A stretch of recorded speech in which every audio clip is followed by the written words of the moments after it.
एक बार की बात है। नीलमपुर नामक गांव में एक राजू नाम का लड़का रहता था। उसकी विवाह की उम्र हो चुकी थी। तो एक दिन उसके पिता सुरेश अपनी पत्नी शीला से कहते हैं, राजू की माँ, मैं क्या कह रहा था कि अपने राजू की उम्र विवाह की हो गई है। क्यों ना राजू की शादी करा दी जाए। आप कह तो ठीक रहे हैं जी, लेकिन इस नालायक को अपनी बेटी देगा कौन? क्योंकि ये लड़का कोई काम धंधा भी तो नहीं करता, बस पूरे दिन घर पर बैठा रहता है और खाना खाता रहता है या फिर इधर उधर आवारागर्दी करता रहता है। हमारे तो कुछ समझ में ही नहीं आता है जी, करे तो करे क्या। मैंने एक शहर के मित्र से बात की है। उसने कहा है कि राजू को शहर भेज दो, मैं उसे काम दिलवा दूंगा। लेकिन ये राजू गांव से जाने का नाम भी नहीं लेता। ये शहर जाएगा क्यों भला? ये तो राजू बहुत ही बड़ा आलसी लड़का है और काम करने से हमेशा ही बचता रहता है जी। आपने भी तो देखा है। पर और कर भी क्या सकते हैं? एक बार इससे बात करके देख लेते हैं, क्या पता जाने के लिए मान जाए। और वैसे भी अभी तो राजू घर पर नहीं है, अपने दोस्तों के साथ घूमने के लिए गया होगा। शाम को आ जाने दीजिए, फिर उससे बैठ के बात कर लेते हैं। शाम हो जाती है और राजू घर पर वापस लौट आता है। उसी वक्त शीला खाना पका रही होती है और सुरेश उसके पास खाट पर बैठे होते हैं। तभी राजू आता है और उनसे बोलता है, माँ, खाना बन गया। बहुत जोरों की भूख लगी है, जल्दी से खाना बना दो। अभी अभी बाहर से आया है बेटा, पहले जाकर हाथ मुंह तो धो ले, तब तक मैं तेरे लिए खाना परोस देती हूँ। हाथ मुंह धोकर आ, तुझसे कुछ बात भी करनी है। जल्दी आ, फिर बताता हूँ। तभी राजू हाथ मुंह धोकर खाना खाने बैठ जाता है। देख बेटा, मेरी उम्र हो गई है और तेरी माँ की भी उम्र ढलती जा रही है। इसीलिए तुम्हारी जिम्मेदारी बनती है कि अब तुम अपने पैरों पर खड़े हो जाओ और शहर जाकर कोई काम करो। पिताजी, आप बिल्कुल स्वस्थ हैं और बाकी मैं कभी कभी आपकी मदद के लिए खेतों में आ ही जाता हूँ। तुम्हारी बात ठीक है, लेकिन अगर तुम नहीं जाओगे तो भी मेरा काम नहीं रुकेगा, और अगर तुम कहीं और काम करोगे तो घर की आमदनी भी बढ़ेगी। काम तो मैं यहाँ भी करना चाह रहा हूँ, मगर गांव में कोई काम ही नहीं है, इसीलिए मैं काम नहीं कर पा रहा। मुझे पता था तेरा कोई ना कोई तो बहाना जरूर होगा, इसीलिए मैंने अपने शहर वाले दोस्त से तेरे लिए बात की है और उसने कहा है कि वो तुम्हें शहर में कोई ना कोई काम दिला देगा। और मैंने सोच लिया है कि तुझे कल शाम की बस पकड़कर शहर जाना होगा। पिताजी, मैं शहर नहीं जाना चाहता, मैं यहीं रहकर आपकी मदद करवाना चाहता हूँ। उसकी कोई जरूरत नहीं है, मैं अपना काम कर लूंगा। तुझे शहर जाना है मतलब जाना है, मैं कुछ नहीं जानता। पिताजी को इतने गुस्से में देखकर राजू चुप हो जाता है और खाना खाकर सो गया। अगली सुबह राजू के घर के बाहर उसका दोस्त आता है। तभी राजू अपने दोस्त से बोलता है, पिताजी ने तो सोच लिया कि वो मुझे काम पर लगाकर ही रहेंगे और शहर जरूर भेजेंगे। मुझे कुछ करना होगा, नहीं तो वहां जाकर दिन भर मजदूरी करनी पड़ेगी। पर भाई, अब तुम क्या कर सकते हो? तुम्हारे पिता ने तो फैसला कर लिया है कि वे तुम्हें शहर भेज कर ही रहेंगे। सही कह रहे हो छोटे, अब मुझे शहर जाना ही पड़ेगा। चलो, मैं जाने की तैयारी करता हूँ। इसके बाद राजू तैयारी करने लगता है और शाम को शहर जाने वाली बस पकड़कर शहर चला जाता है। राजू के शहर जाने के बाद रात में खाना खाते वक्त सुरेश और शीला आपस में बातें करते हैं। आपको क्या लगता है जी, वो अच्छे से काम कर तो लेगा ना? अब उम्मीद तो यही कर सकते हैं कि वो वहां अच्छे से काम करे, ताकि हम उसके लिए कोई अच्छा सा रिश्ता ढूंढकर उसका विवाह कर सकें। 2 साल बाद राजू अपने गांव वापस लौट आता है। उसने वहां पर बहुत अच्छी तरह से काम किया था और काफी सारा पैसा भी कमाया था। तभी एक रात खाना खाते वक्त सुरेश शीला से बोलते हैं, मैं सोच रहा था कि अब राजू का विवाह कर दिया जाए। राजू अपने पैरों पर भी खड़ा हो गया है। क्या कहती हो शीला, इसके लिए कोई अच्छा सा रिश्ता देखा जाए? सही कह रहे हैं जी आप। अब राजू की उम्र भी हो गई है शादी करने की और मेरी भाभी की पहचान में एक सुंदर लड़की है। आप कहें तो बस उससे बात कर सकती हूँ मैं। हाँ जरूर, तुम्हारी भाभी की पहचान की है तो वो राजू को अच्छे से जानती होगी। तुम कल उनसे बात करो। शीला अपनी भाभी से बात करके अपने बेटे राजू का रिश्ता पक्का कर देती है। कुछ दिनों में बड़े ही धूमधाम से राजू का विवाह कर दिया जाता है। राजू की पत्नी का नाम नैना था और वो दिखने में काफी ज्यादा सुंदर थी। शादी के कुछ दिनों के बाद ही राजू काम करने के लिए शहर में चला जाता है। पहले कुछ दिन तो बहुत अच्छे से बीतते हैं, पर अचानक से एक दिन सुरेश को दिल का दौरा पड़ जाता है और नैना बहू ये सुनते ही सभी लोग भागते हुए वहां पर पहुंच जाते हैं तो देखते हैं कि सुरेश बेहोश हो गया है। हे राम, ये क्या हो गया है? ये क्या हो गया है जी? कोई डॉक्टर को बुलाओ। नैना, जाकर जल्दी से डॉक्टर को बुलाओ। सुरेश जी की सांसें चेक करनी है।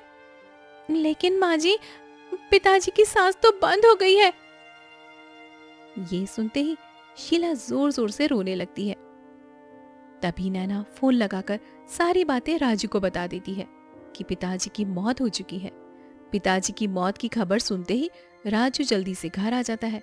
राजू अपने परिवार के साथ अपने पिताजी का अंतिम संस्कार करता है और कुछ दिनों तक घर पर ही रहता है। एक दिन राजू अपनी पत्नी नैना से बोलता है, अब पिताजी की मृत्यु को काफी समय बीत गया है। अब माँ भी सब कुछ भूलने लगी हैं। अब मुझे वापस शहर चलना चाहिए। आप सही कह रहे हैं, तो आप कल शाम को ही चले जाना, क्योंकि काम का सीजन भी तो है। अगले दिन राजू शहर के लिए निकल जाता है। घर पर अब नैना और राजू की माँ ही बचती है। एक दिन नैना खाना बना रही होती है, तभी वो अपने आप से बड़बड़ाती हुई कहती है, यार, इस बुढ़िया के पास तो काफी ज्यादा जेवर होंगे ना। अगर ये जेवर मुझे मिल जाए तो सोचो उसे पहनकर मैं कितनी सुंदर दिखूंगी। पर ये बुढ़िया मुझे अपने गहने देगी भी कैसे? एक बार मांग कर देखती हूँ, क्या पता दे दे। अगर दे देगी तो अच्छा होगा, और नहीं देती तो फिर मैं देखती हूँ। और अगर नहीं देगी तो मैंने दिन रात इसकी सेवा की है, अपने ऊपर ना ध्यान देकर बस इसके लिए पूरे दिन खाना ही बनाती रहती हूँ। इसे जेवर तो देना ही चाहिए मुझे। देखती हूँ कैसे जेवर नहीं देती है।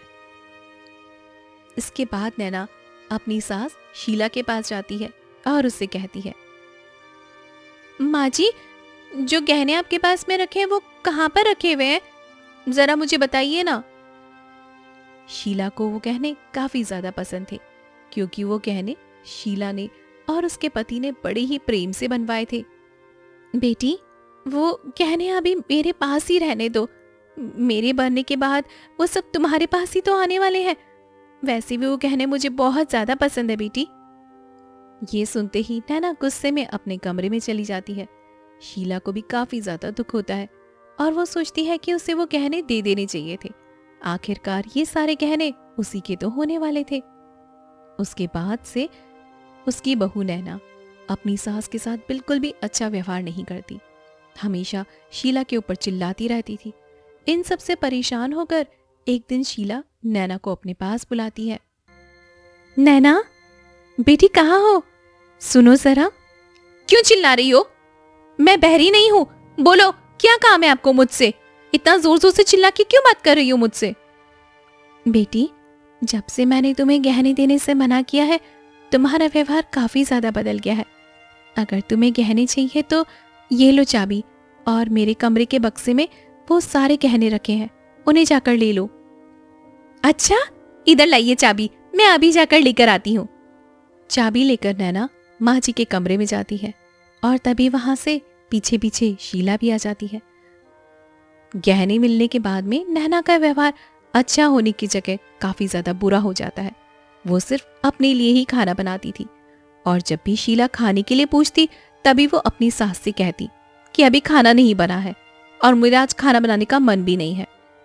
तभी मजबूरन शीला को अपना खाना खुद ही बनाना पड़ता था।